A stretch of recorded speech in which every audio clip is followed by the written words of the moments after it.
Welcome back this afternoon. He is the go-to guy for clarity, confidence, and direction. Radio host, life coach, and now author Joel Boggess joins us today to talk about his new book titled Finding Your Voice.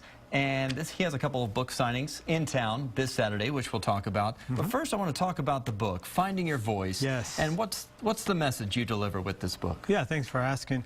You know, after years of helping people through their own transition, I've learned that people have a hunger within themselves. They have a deep hunger to express who they are, what excites them, and what they stand for. And I've also learned that people, their needs run deeper than simply navigating the day-to-day challenges and changes. And what I found is that when people find their voice, they are empowered to make that connection and to take their work, their home, and their family in a direction that best suits them. And the Finding Your Voice book is a collection of some of our best work. It says, sort through the clutter and discover. How do you help people kind of find their voice? Fantastic. Great question there.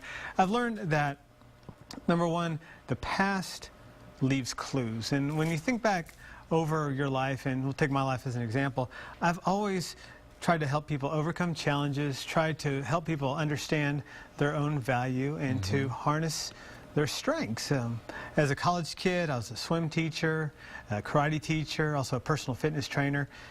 I've always been trying to help people find their voice. I've just been doing it in different ways. And finally, when I realized that, my gosh, I've been helping people, coaching people all along the way, it added tremendous clarity in my journey. So that's one of the things that I do, is help people sort through their own experiences, their own past, and to make some connections. And talk about how it's written, because you offer some advice, and then there's kind of a question and answer section.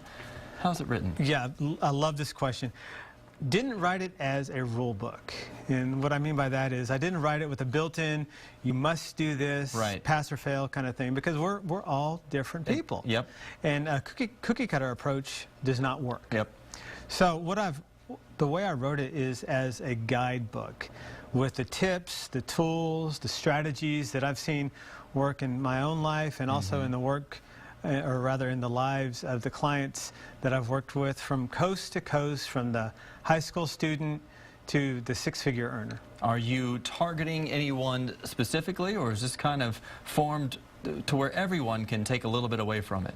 That's the way we wrote it. We wrote it so people can open it up to any chapter and can immediately start to gain some of the wisdom, some of the guidance, some of the tips and tools that are right there in the book. Tell you where to find Joel this weekend. He has a couple of book signings. One is going to be this Saturday at the Barnes & Noble in the Arboretum. Arboretum, 2 to 4. 2 to 4, and then at the Homestead Barnes & Noble. Right afterwards, 5 to 7. 5 to 7. You can find Joel, get a signed copy of his book. It's called Finding Your Voice. Check it out. Already widely popular on Amazon and Kindle. It's only been out for, what, 9 days? Yeah, just a few days, and our biggest number so far, number 25 in books on Amazon, and number 21 in Kindle in our category, so it's smoking hot. Check them out at Barnes & Noble. Thanks for being here. Absolutely. Thanks for having me. All right. We'll be right back.